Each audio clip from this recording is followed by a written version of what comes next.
Hello and welcome to Sketch in Review. We are in our 3-episode stretch to finish out this season of SNL.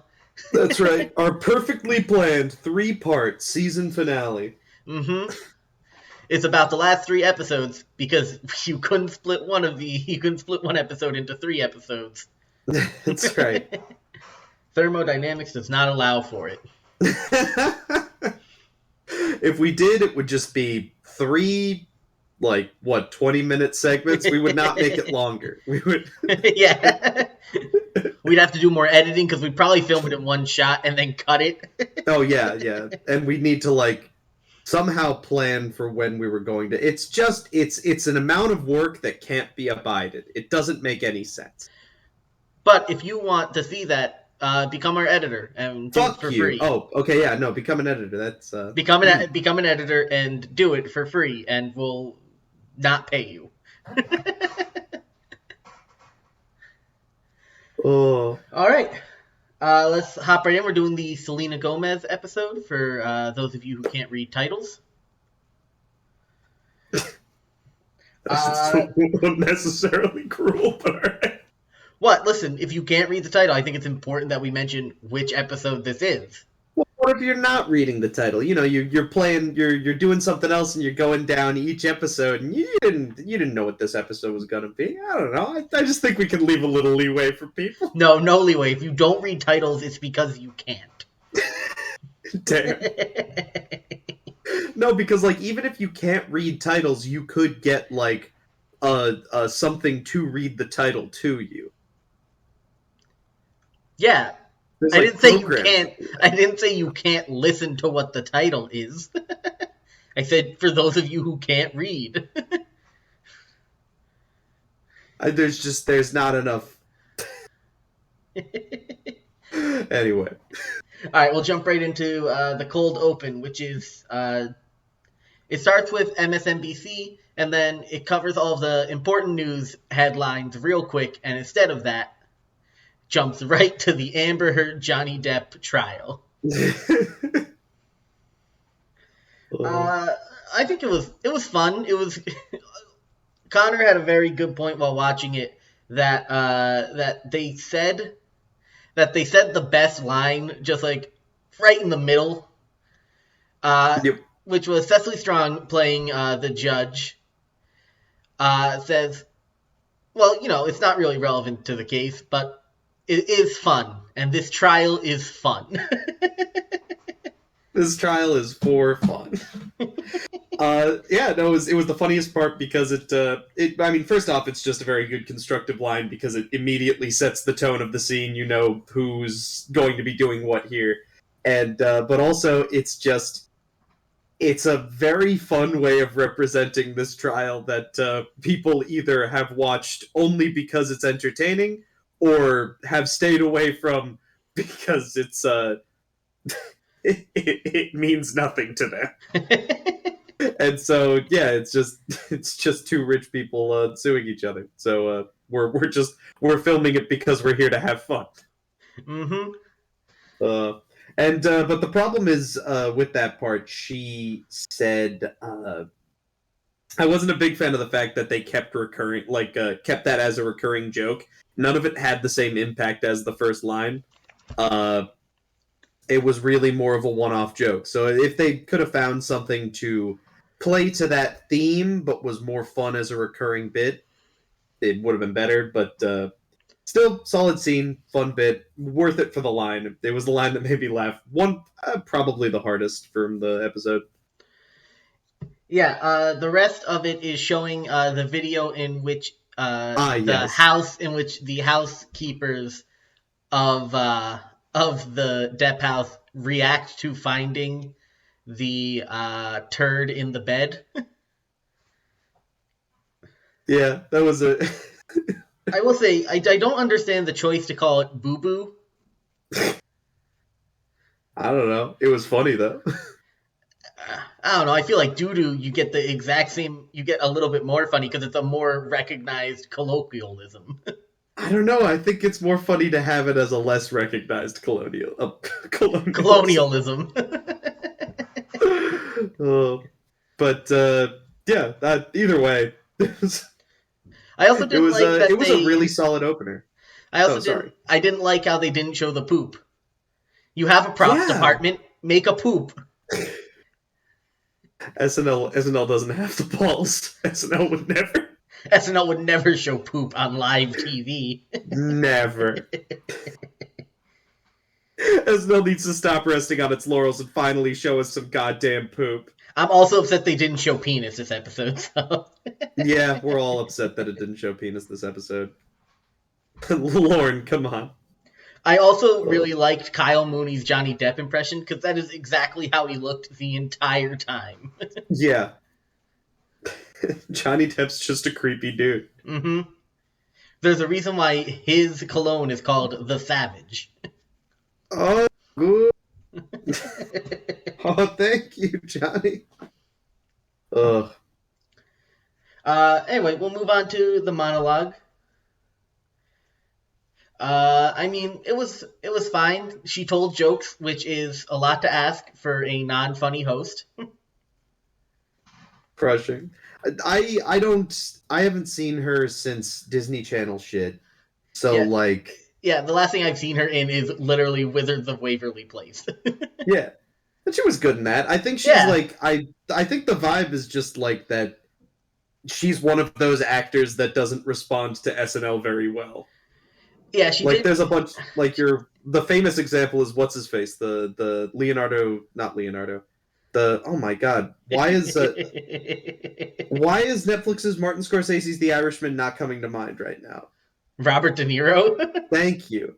I couldn't. My brain said Leonardo DiCaprio, but yeah, Robert De Niro, famously good actor, terrible, terrible, terrible SNL person. hmm Selena does a much better job than Robert De Niro, but point remains, some actors just don't react well to being on SNL, and I think that she is one of them.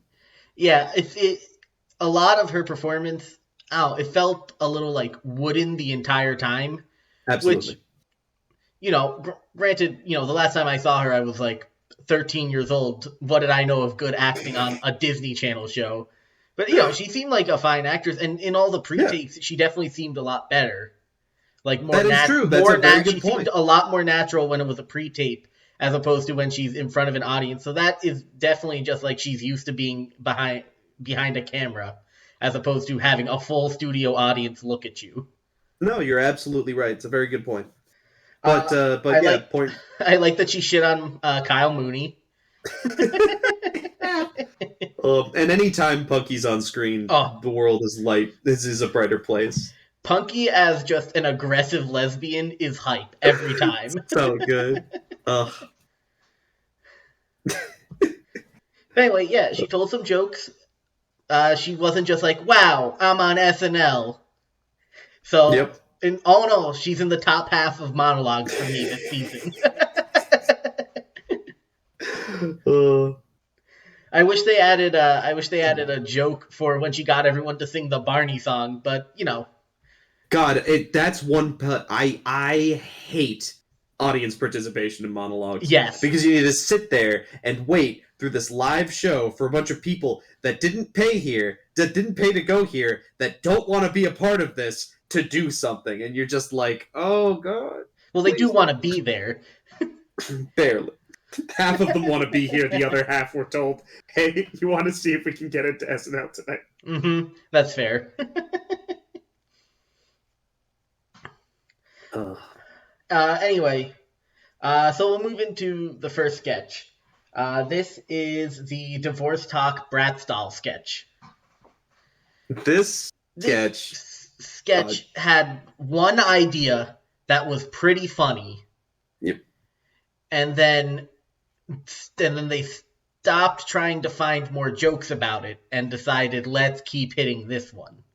Yeah, well, the problem is that one joke could carry you for a minute, like a couple of minutes, if you had SNL can't tell this joke.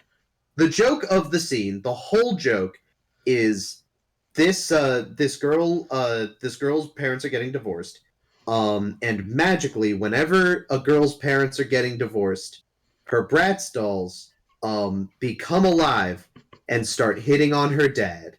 which is a very funny concept. But it is a funny concept that it's really the kind of thing that you can only do if you're doing one of those adult cartoons or like a maybe a late night sitcom or something. But like the it needs to be a filmed sketch show. If you want to make it a sketch, it has to be a filmed sketch show. If this was a pre-tape, it'd probably work a lot better because they'd be able to have multiple scenes where you can do edit. There are two ways you take this. The first way is that the Bratz dolls come alive. They want to bang her dad, and then her dad comes on stage and they flirt with him hardcore, and he's like, "But you're plastic." The second way to do this, and this one would have to be pre-taped, is they come alive, and after she's like, "So can you just turn back to dolls?" They're like, "No, we're going to Miami with your dad."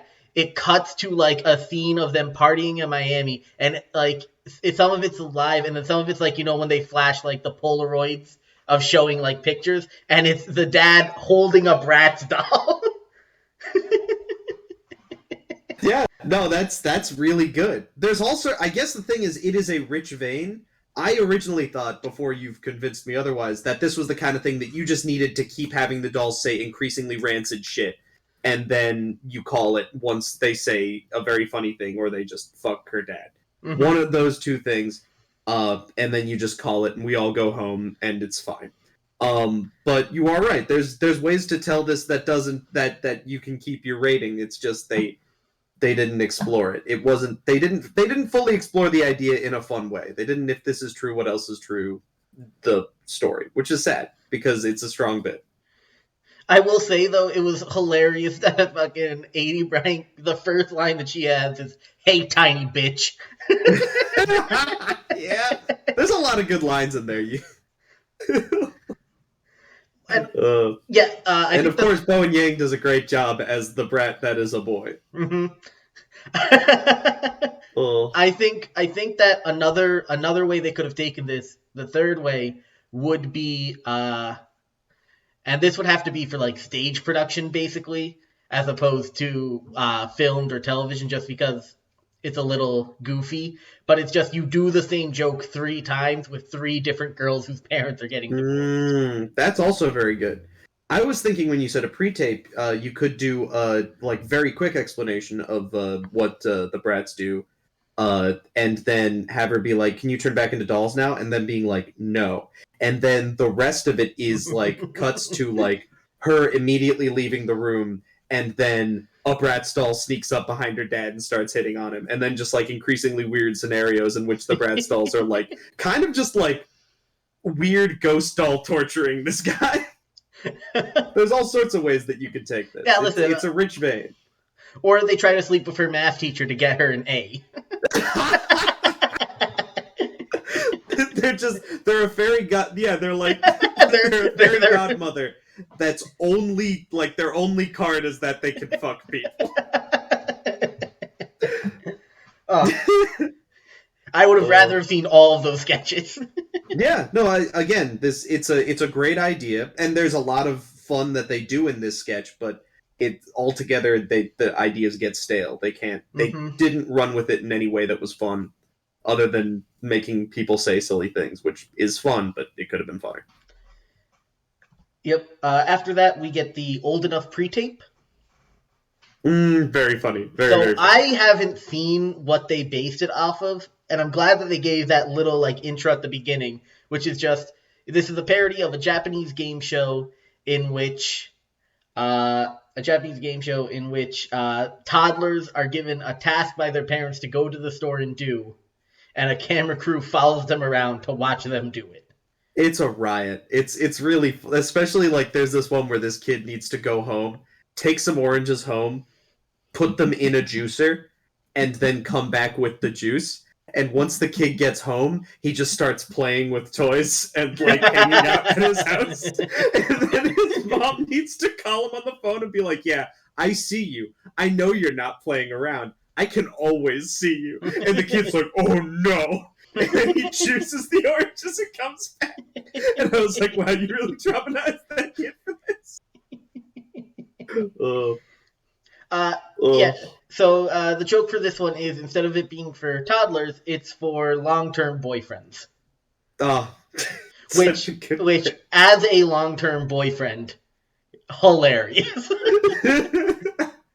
Straight up, all I could think about is so T had been trying to get me to get new sneakers, right? Yeah. And we went like one place. And I was like, I don't really like any of these. Granted, I don't like any sneaker I've ever seen, ever. Anyway, I'm like, all right, cool. I'll go out by myself, go and get it. And then and then I come back and I show her, and she's like, "You got those? Those look like shit." I'm like, "God damn it!" I That also, fucking bit where I he also, goes out. Oh, dude. I also feel for Mikey Day when he's in Sephora and is like, "I need the makeup." Where is the makeup? Sweetie, it's all make. I love the way they talk exactly like a kid wandered up to you. Everything about it is perfect. But yeah, when Mikey Day goes to the fucking grocery store and he's looking for shallots, every single time I go to the grocery store to pick up shallots, I get scallions without fail. Every single time. I can't. I check my recipe, and then it says shallots, and then I'm cutting scallions, and then I'm like, shit. Shallots are very hard to find. They're just next to the onions. They're tiny onions. Which, if anybody tries to say that they are not tiny onions, that is what shallots are. Yeah, email us. I won't fold on that one. I'll fight to the death on that one. You could tell me they're from completely different whatevers of the animal kingdom, and I'd be like, no, they're tiny onions. They make you cry worse than regular onions. Shallots are evil. Shallots are cruel. Anyway, but one of my favorite sketches is very, very good. Of the night. Very, very good. Also, just like a strong night again. This was 2 nights in a row, very, very strong. Yep. Generally, SNL saves some of their best stuff for last. Fair. Next up, we have A Peek of Pico. Also very fun. Also very fun to see Melissa Villaseñor and Selena Gomez just do the most stereotypical Hispanic woman stuff. Yeah, I don't even know what region they're talking about. It's every region. I think that's just so universal at this point. It's the voices that they do and the characters that they made and the SNL does have a whole 2 people command a game show or not command a talk show and do not give a shit about anyone else on the talk show is such a fun recurring SNL bit, and I love all the flavors they use for it. Mm-hmm. Especially with the we're going to Chad's on the street where Mikey Day has one story he's trying to tell. and then he starts saying 2 sentences, and then they're just like, okay, bye, Chad. Perfect. Oh. I think my favorite part was the librarian being like, "We have the giver." It's a story where there is no color. They have purple, right? No. Oh, that's sad. Oh, I can never take anyone who suggests The Giver as a reading book seriously. I don't know what it's just because I've read it. Which I know mean, you associate it with being 10. That's that's what I associate it with middle school, and I'm like, no adults should be reading this. Aaron Rodgers had a book club during the regular season where we would come on Pat McAfee show and do a book club, and his 3rd book was The Giver, and I'm like, this man is a child. I don't care what any other book he picked the fucking Giver. The worst part is I think later he picked The Alchemist. Jesus. Oh. That's by the... Oh, whatever. I have no idea. I could be wrong. I thought it was by The Secret People? Or person? Maybe. Probably. I don't fucking know. I don't know. He believes all that wackadoo shit anyway. I love how much of an old man you are. That's some Joe Biden shit. That wackadoo shit. Oh, perfect.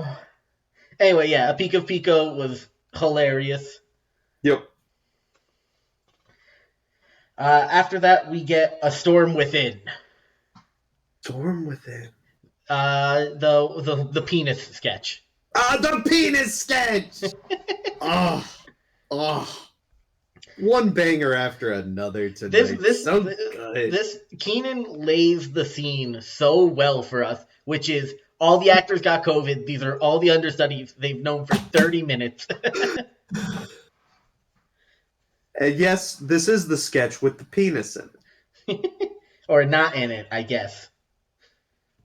So this has huge. There's a Broadway play out right now called the play that goes wrong. Ah, yeah. This has huge the play that goes wrong energy, in which people are just Yep. shouting for lines, and fucking running on stage. And we don't get the kind of wordplay that you get in this sketch with like the one person like the Oh, god, I'm trying. loin.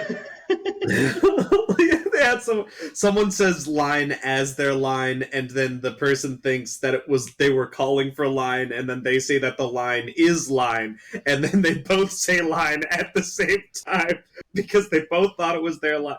And then the part where one of them just opens a door and three fucking Irish wolfhounds just run through it. Like, why? They just brought dogs into this sketch, which that's how you knew this was going to be a great sketch, because there were dogs in it. I just like I can't fucking.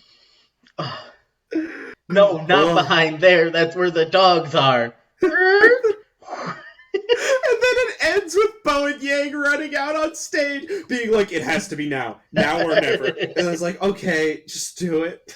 Can you say the line first? And then the line is basically like, "Huh, Irish people, am I right?" And then drop trow.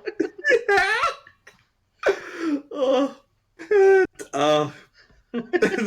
line that Keenan had at the beginning where he was like, "This is the penis sketch. This is the one that has the penis in it. Listen, none of you take a picture of the penis and post it online, or else you all lose the penis." It's like a fucking teach. Such a good sketch. Very, very good. Fills me with joy. Next up is a pre-tape, American Invention, about Andrew Gizmo or whatever his name was. Yeah. I'm so happy that we get Steve Martin to just come back for anything in SNL. He fills me with so much joy, and this is such a Steve Martin sketch that like it just fucking like makes me so happy. Yep. No, it's so good. Oh, It's so every. so I don't even want to talk about that. Like, I just think if you haven't seen it, just watch. But yeah, no, let's talk about what. Yeah. This is the show. So the gimmick is that it's a documentary styled sketch in which we talk about some of America's inventors, and this episode is about the guy who invented the whoopee cushion, and played by Steve Martin, and he talks about how he had it designed, but he couldn't figure out what sound it should make until he met A.D. Bryant's character, Dina Beans. Dina Beans.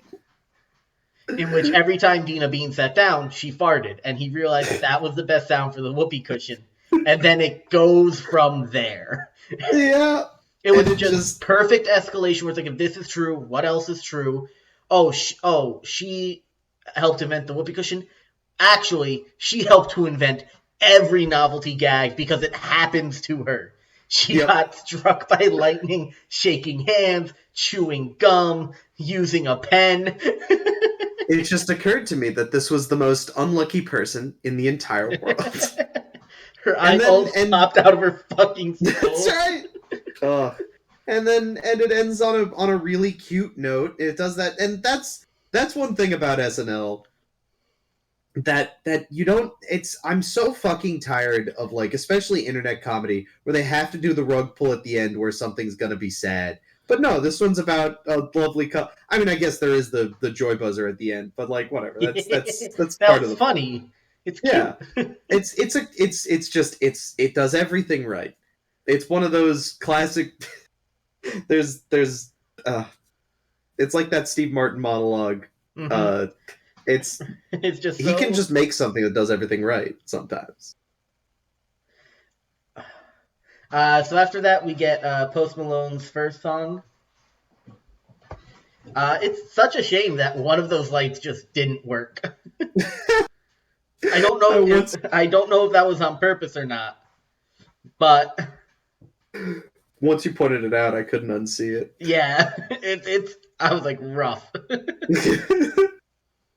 uh, yeah, it was good. He did a good job. Post Malone's not exactly my vibe, but it's a good enough song. His Mhm. all leather getup was weird, but live your life. Yeah, What? listen, follow your bliss, Post What was Malone. that? Heavens! Hope you're okay. I don't know. I think that's it's a picture wrap for old Knoxville. All right, after that, we get Weekend Update, and what a Weekend Update did we get! First off, Colin Jost comes out with a solid, just fucking Mad Max narration, being like, listen, like, if you just say everything that's happening in the right tone, it sounds like a Mad Max movie. And then the other joke that I want to point out is Michael Che's. They're adding a 70s themed roller rink to Central Park. Also coming back to Central Park that's 70s themed, stabbings. I miss when the city was cheap and dangerous. Love cheap. I got some notes on danger. Oh, Oh, but yeah, but the featured. the Who two was the featured. first featured? Baby Yoda. Baby Yoda, of course. Played, of course, by Kyle Mooney. Now listen, the internet fucking hates this featured segment. Yeah, hey, it's me. I'm the internet. I don't understand the hate. I love it so much. Okay. The recurring Baby Groot bit is very good, and it is hard not to smile while the Baby Yoda bit is going on. Oh But I also yeah. hate it, and I don't want it to come back.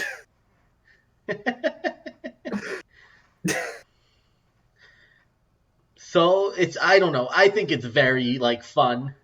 I have a lot of Sure, fun with the sketch because Kyle Mooney plays arrogant douchebag so well.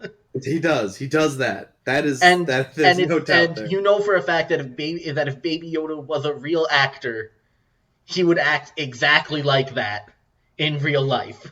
There is no doubt in my mind. He'd be like Hezbollah. Who?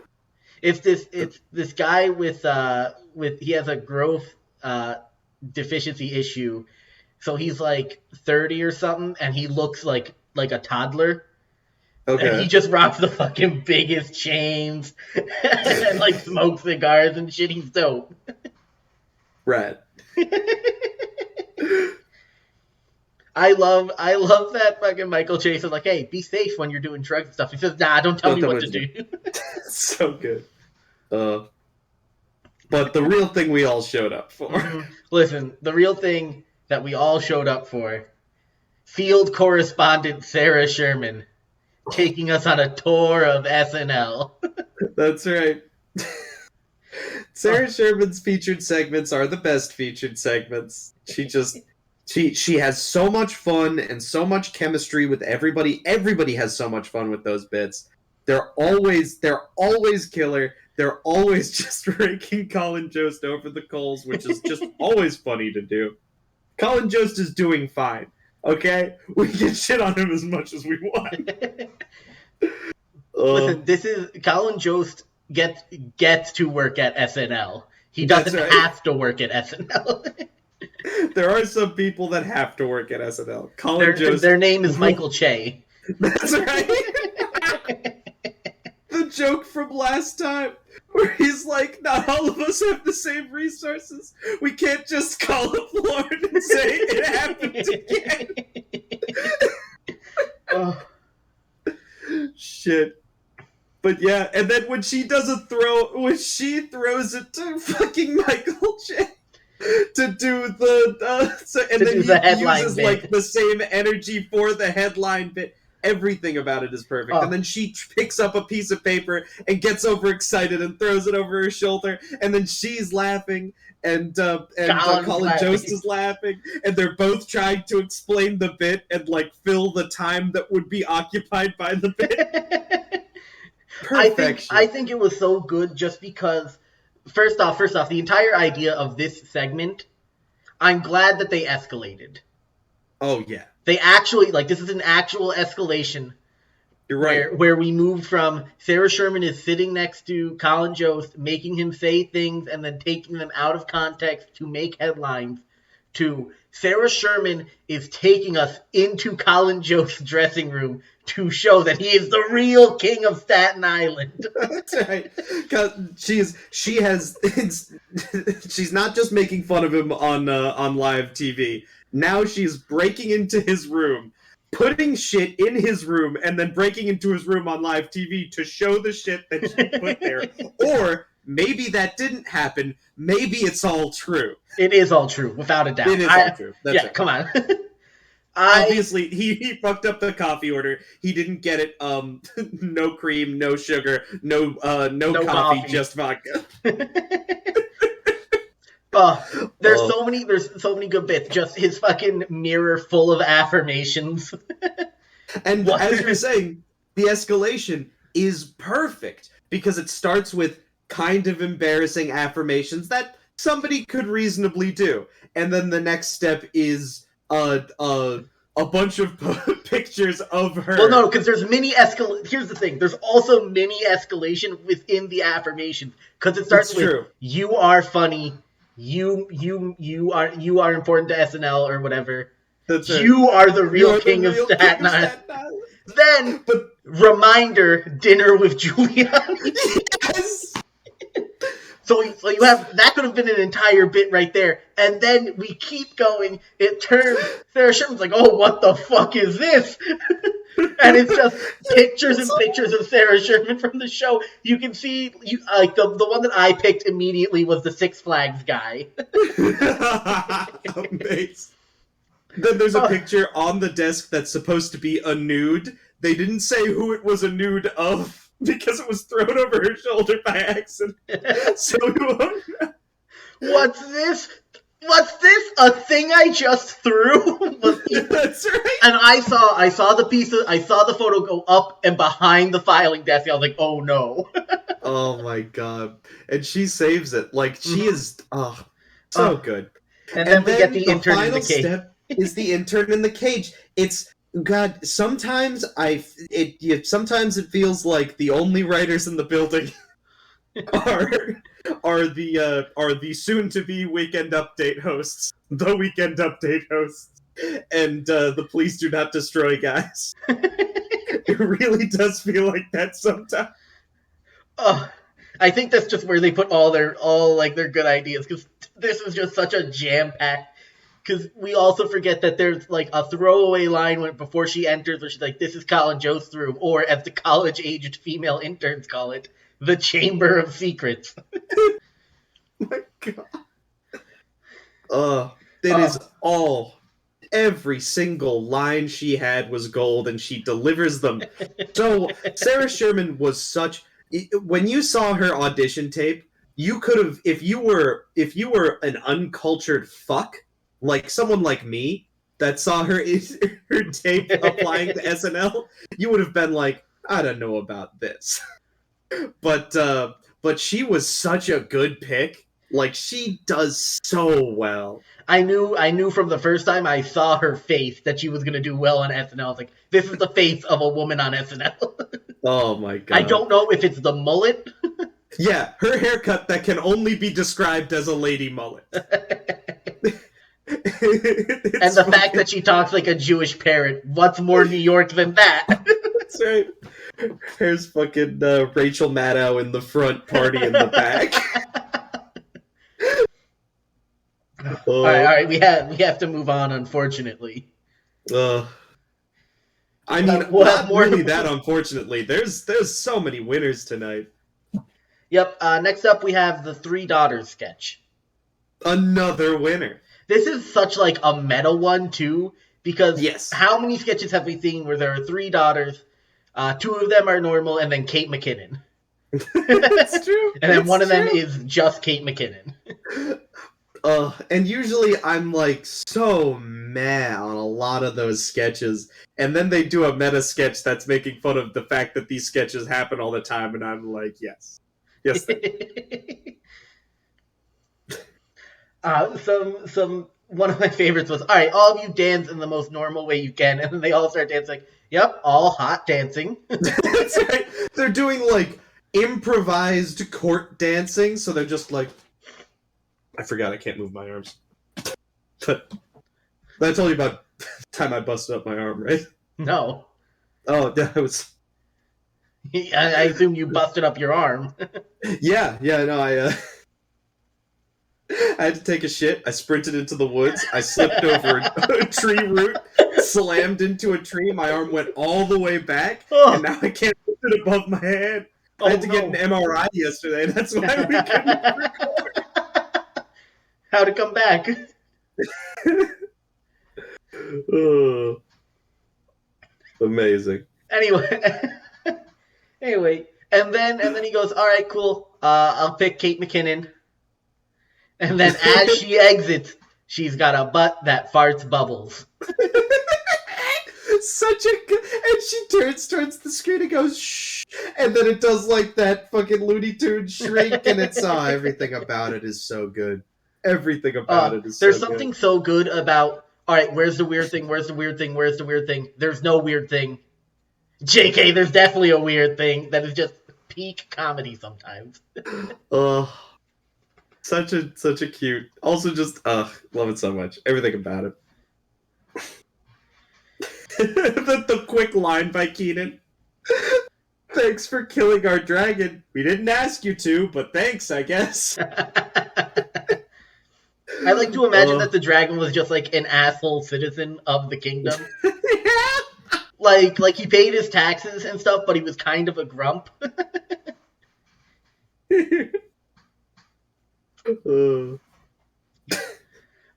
Alright, on to the next sketch, which is the intuition pre-tape. Solid. The one where Selena, the one where Punky Johnson tells Selena Gomez that her boyfriend is cheating, and so she throws his Xbox out a window. Punky Johnson's rap segment was better than Post Malone's rap segment. Mm-hmm. We need to talk about it. There's no need to talk about it. There's not much else to say. I swear to God. I'm glad that Post Malone showed up in a sketch. It's always fun when musical guests do. Yeah, absolutely. He was in 2 sketches.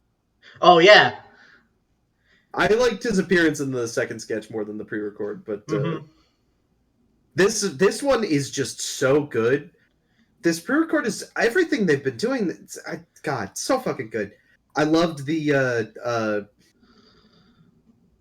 I love the way that Punky keeps trying to convince her that he's cheating on her, and then she's like, no, that can't be true. I stop saying that. Throw his Xbox out the window. Okay, and then just does it.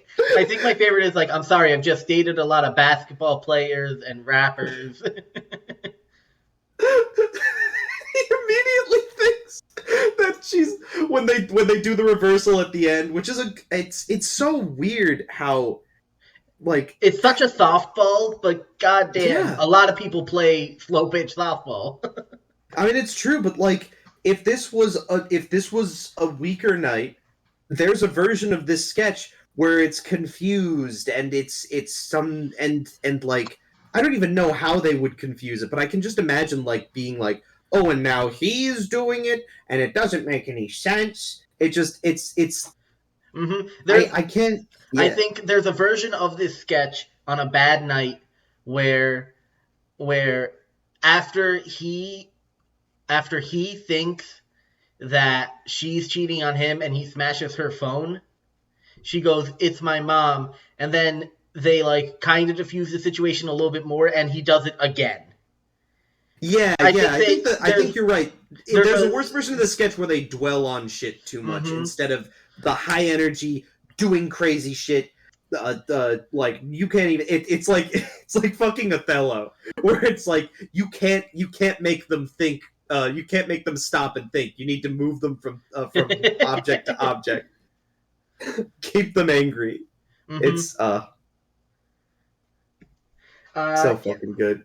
After that, we have Senior Assembly, one of the weaker sketches, I'd say, for this. All it Yeah. is it's an assembly for the seniors of Old Dirty Bastard High School, which represent solid name. They just had a horse costume, and they were like, "Wouldn't it be funny if there was a horse on stage at the Was that beginning?" not a donkey? Oh, I don't give a shit. Sure. Anyway, and We'll split the difference. It was a mule. Mm-hmm. I will say that this has a premise that would have worked in the mid 2000s, in which the entire gimmick of this sketch is, what if instead of giving kids the advice to go to college, guidance Yeah. counselors told them to get into modeling? So the sad part about this, is that it required Selena Gomez to have high energy, and she didn't. She just like the screen was on her, and they said the very silly, let's hit 100 poses in 10 seconds, and she was going like, she was like making very small faces, doing very like So she did something that would look great if we could get cuts and close-ups and such, but it's not. But it doesn't work on stage. Yeah, that's an exceptional point. Yeah, if she was, it might have been something if she was if it was the pre-record. Yeah. If it was a pre-record and they were able to actually like, oh, let's look at some of the funny things that she's doing.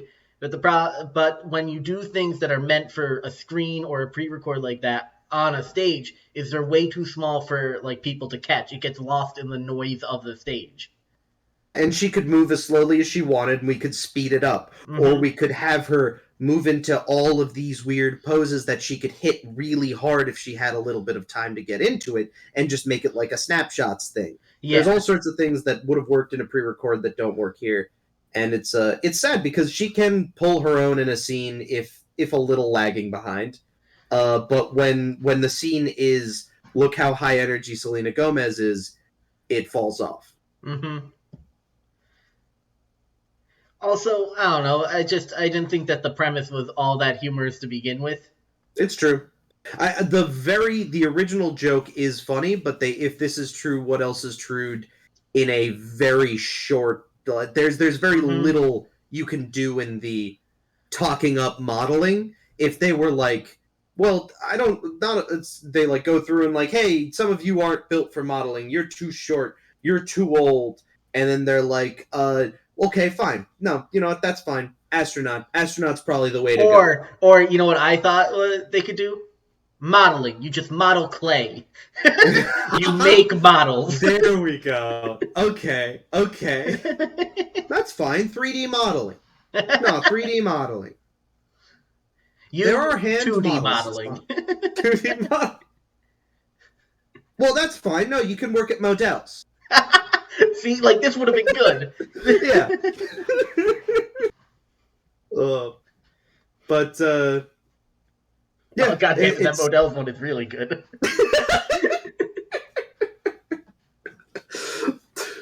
Yeah, but it's still funny. As the weakest sketch of the night, it's better than a lot of nights. It's not a cake sketch. Yeah, it's not a cake sketch. It's functional. It starts. It's okay. It's okay. Mm-hmm. After that, we get Post Malone's second song. I mean, it happened. That's really all I have to say about it. Yeah, he can't pull off any of the vibe he's going for. I don't know what to tell you. Yeah, like I'll be honest. When it started with like, oh, we're doing some spooky chanting and people are hitting the drum, I was like, I can't take this seriously because I know at some point Post Malone's face is going to show up and start rapping at me. Yeah. Well, he wasn't rapping, he was more convulsing in front of a microphone. Mm-hmm. Um, which, like, I can't tell you how much, like, how do you fuck up middle-aged man in studded schoolgirl armor convulses on the ground in front of a microphone? How do you do that bad? Like, that's awesome. All of those words together sounds great. And I'm just like, it wasn't oh, sorry, with Gregorian chanting, and Mm-hmm. then are those called taiko drums? I don't know. I'm not a drum guy. Just like an insane mix of things that should have been better than it was, but unfortunately it was Unfortunately, just it kind was of less boring. than the sum of its parts somehow. Yes, it was absolutely it was less than any one of its parts. Ugh. Yep. After that, we have the twins babysitting sketch. Our 10 minutes to one sketch is very 10 minutes to one, in which the entire gimmick is Selena Gomez has her friends over to party and rage. uh, but then they find out that she's supposed to be watching her twin toddler kids. And we get to watch Bowen Yang and Sarah Sherman just fucking do weird shit. And then Post Malone shows up as like a fun little gag, and then it's over pretty much. Yeah. It's Post Malone shows up as fun gag. I like the part at the end when they had established that the sketch was done, and all of both the stunt babies that were doing the cartwheels, and the regular babies were dancing all with each other, and now there were mm-hmm. 4 babies. It's a fun sketch. It's always great to see Sarah Sherman and Bowen Yang in stupid fucking costumes dancing around. Yeah, it's definitely it was definitely like fun. It's just, it was one of the weaker sketches of the night, definitely. And I don't know if that was just because it had like a weird energy whenever they would cut back. Yes. It's Selena Gomez was not great as her character, but she was also given a bad character. Yeah, Like, the character was not interesting. the writing was bad. Yeah. I never drank before. Oh, it shows. Does it show? I don't know. I don't know. It seemed like she just didn't give a shit about her like siblings. Yeah, which is fucked up. But like, But I don't know if I don't know. You name me a 16-year-old who wouldn't want to get drunk when their parents are out. Yeah, like I don't know. It's also, everything about the writing was weird, but it was there for the babies, and the babies was funny. So mm-hmm. like, I don't know. Also, the fact that they consistently be like, "Nah, I want to keep watching this." Yeah, it's like you need to figure out some other way to say that besides just them saying no. I want to keep doing what we're already doing. Yeah. Also true. I get that you need something so that you can switch out the babies or do the next gag or whatever and get it ready without being on camera. But you need to find a better way to do it. Yeah, no, you're absolutely right. At one point, maybe put it on. They're like, "Oh no, let's put it on the big screen," or something like. Yeah, yeah, no, that's very true. Just find something else for them to be about or do other than, come on guys, let's drink. No, your brothers, your siblings are cute. Like, it's either way, still a very funny sketch. Like, even the weakest sketches tonight are very good. It's a very good night. Mm-hmm. All right, so that wraps up the sketches. So we've got our awards for this episode. We start off with Offensive Player of the Week. Offensive Player of the Week is someone who's going to be the weird character in a sketch. They are driving it forward. They are what you're generally laughing at. They are the main character as far as most scenes go.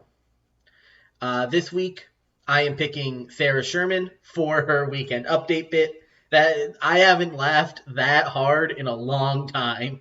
That was, without a doubt, it was great escalation from their previous stuff while not being alienating to new viewers.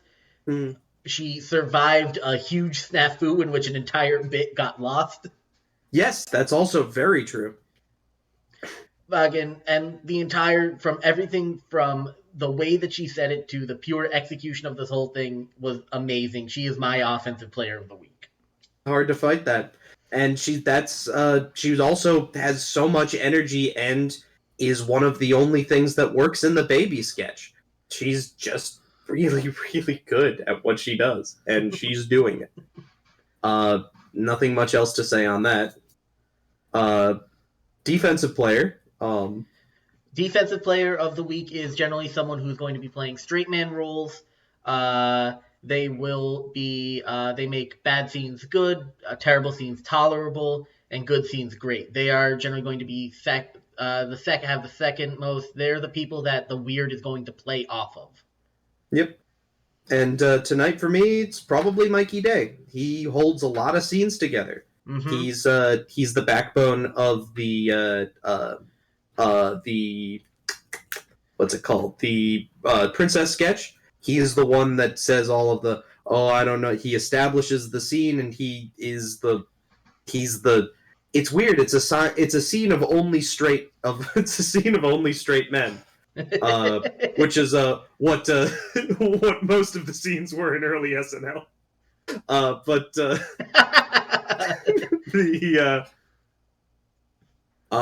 it was he was an integral part in that scene. He did a great job in the old enough scene, and he also was he's just shows up time and time again to be the regular. Oh yes, in the A Taste of Pico, he's the guy that we cut to, who's the Mm-hmm. only normal guy, and it's yeah. He did a this week. Mikey Day gets a gold star from me. Mm-hmm. That's rare. I will also be giving it to Mikey Day. He was in a lot of scenes. And listen, Mikey Day always plays a straight man. So so like he's without a doubt always, and it's because he has the natural ability to be like to immediately say what the joke was in a way that will get the audience to laugh. Yep. Yeah, like you said, he's the backbone of Old Enough, Three Daughters. He's the straight man in A Peak of Pico, and he's also the dad in the divorce sketch from the beginning. Yes. He pulled a lot of fucking weight this episode, and it's not weight that like you're going to see. It's just weight that you're going to feel. Yep. All right, so then we'll move on to sketch of the night. This is just our favorite sketch, what brought us the most joy. I'll be honest, the live sketches are like there aren't a lot of them that are like that good. There's Devastating. some that have like fun, but I mean like listen, if we go through just purely live, You're just saying this because you want to justify the fact that you I'm feel not very strongly for a pre-record, and that's okay. Or no. maybe you want to give it to Sarah Sherman's featured segment. Also, Either way, also no, because I do have a solution for it. But let me just remind you of what the live sketches are for this show. Cold sure. Open, which was fine. Yeah, sure. The Brat Style, which we said lacked focus and was not great. Fair. A Peak of Pico, which is Very my good. sketch of the night. Okay. Solid, fun all around. You hit a lot of fun things with it. A Storm Within, which is my sketch of the night. All right. Very... see, back to back. So it tricks you into thinking that there's a lot of them. Okay. A Storm Within. Then we have Three Daughters, which is a solid sketch. Yeah. Then we hit Senior Assembly and Friend Hangout, both of which we said weren't the best. Yeah, but Senior Assembly is only not the best compared to the last two. It's a strong enough sketch. I really don't think. I think on any night we'd have a lot to say about it and how it was just kind of lazy and not done well. I can see that. All right, fine. I'll give it to you. So about half of the live sketches weren't like the talk of the town. Okay. Granted, all of the pre-records make up for it. They're all fantastic. So good. Because we have Old Enough, American Invention, and Intuition, which are all solid pre-recorded sketches. So it helps boost the episode. The episode's good. It's just, live action sketches we had not as big of pickings as we did. Luckily, we both picked two good sketches. So I did A Peak of Pico. I just thought it was a lot of fun. Do you want us to tell why you did A Storm Within? Also, it does a lot of things that personally tickle me. I always love dog sketches. I don't know why there were dogs in this sketch. I think it's great that I I think it's because they that's wanted you to pick it as sketch of the night. that might be it. I love this like the initial joke of the fact that everybody has COVID. Keenan's introduction of the whole thing. It's such a good Keenan character to have. This Kermit the Frog trying to keep everything from falling apart thing is very him. Uh, and he does a great job with it.